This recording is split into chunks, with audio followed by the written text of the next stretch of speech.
Barbeck is a proud sponsor of local H&R Preps. Kelly, I just got a new cell phone. It's awesome. And I just shot a video of Nick at the game tonight. Oh my God, he is so cute. I'll send it to you right now. We help you stay connected with a cute picture here and there. Buy local. Buy Barbeck.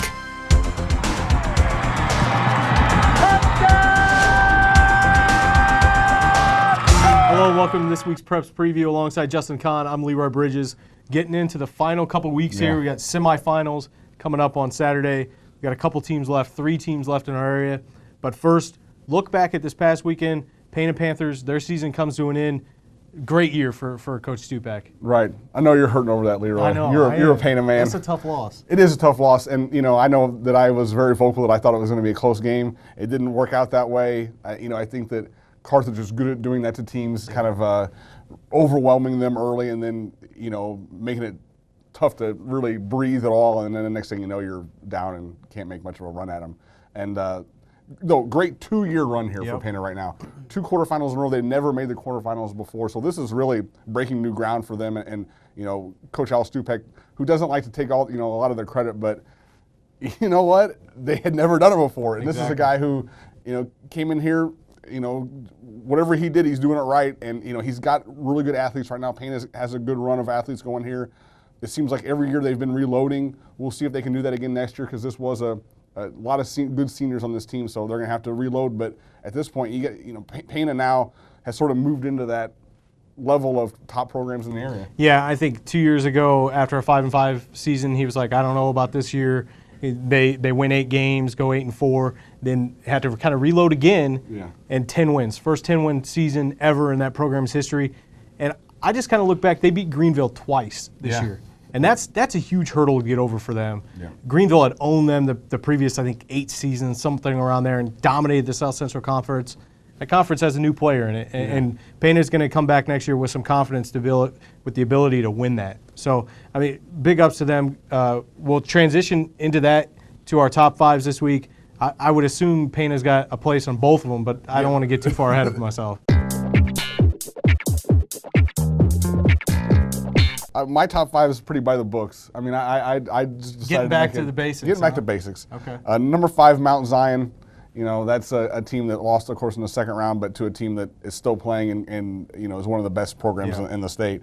So they're number 5. Number 4, PANA. I don't know. Did I leave them out last week? Maybe. I think you did. Yeah. Somehow. Big mistake. So number 4, PANA. Number 3, I have CASEY-WESTFIELD, a team that early in the year they struggled to get into our top 5s. They did. I think part of that is because the Little Illini didn't offer a ton of resistance to them over the course of the year, but they've proven again once they're in the playoffs, it doesn't matter that they have 2 or 3 returning starters. 4 returning starters. I mean that's very few. Yeah, exactly. Number 2, MAROA-FORSYTH. They've been right there all year, and obviously they're doing their usual playoff run. Number 1, TUSCOLA. Still don't see any reason to think that they're not the best team in Class 1A, and probably one of the better ones in Class 2A. I mean, your top 3 makes some sense. I mean, the 3 teams in our area are still alive. Mine doesn't make as much sense, but shocking. I'll get into it. Again, I find myself leaving Mount Zion out. I'm not real sure what it is, but I don't have them in my top 5. Number 5, Central A&M. Obviously, their season ended in the second round, but I feel like they could have played all their way to Champaign and met Tuscola there. Number 4, CASEY-WESTFIELD, still alive. They have to face MAROA, my number 3 team this week. Huge game coming up for the Warriors. Number 2, PANA. I still have the Panthers in my top 2. I dropped them a spot and put Tuscola top spot again. They're looking poised for back-to-back state titles. Tuscola, yeah, definitely. Looking ahead to this week, again, we've got 2 games because 2 of our area teams play each other. As I said, Casey and MAROA face off in MAROA, and Tuscola has to travel to Mount Sterling, Brown County. Looking at that MAROA game, what do you see? This is a tough one to call just because both teams have had games where their offense is dominated, and they've had games where their defense kind of had to do the job. So it's sort of difficult to call how this is going to go. I think you have to give MAROA the advantage, and kind of based on feel. I mean, and you know what? I've seen MAROA a bunch of times. I've never seen, haven't seen Casey play, so I'm sure that plays into it somewhat. you start looking at some scores and you know, just the level of competition they played over the course of the year, you know, and you kind of got to give MAROA the edge. I feel like MAROA's not going to play poorly offensively 2 weeks in a row. I look for this one. I'm guessing an overtime game. Oh, okay. I think it's going to be close. I think it's going to be a really good game. I think it's going to be one of the best games played all year. This has been a great game in the past. They have a lot of history.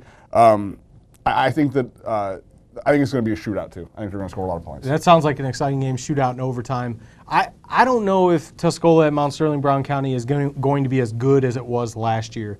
Tuscola fell down, I think, 14-7 very early in that game. And the thing is, with this year's team, you know, that was kind of unproven territory for them. They had to rally back with an offense that was nowhere near as high-powered as this year. So, you know, if Tuscola gets in that trouble again, they can storm back. They can score points in a hurry. And I just don't know. I don't really see. I've kind of waffled on this a little bit, but I don't see how there's any way you can pick against Tuscola, considering their offense. Their defense is still playing pretty well, pretty much dominated route early in that game to put that one away. So Tuscola, to me, is probably a touchdown, maybe 2 touchdown favorite in this one, just because of they can win games in so many different ways. It's just hard to picture a team at this point stopping their offense for an entire game enough to beat them. Yeah, it really is. Make sure you check out hrpreps.com for full coverage of this week's playoff games. I'll be in Mount Sterling, and you'll be at MAROA, so make sure you check that out for all the coverage.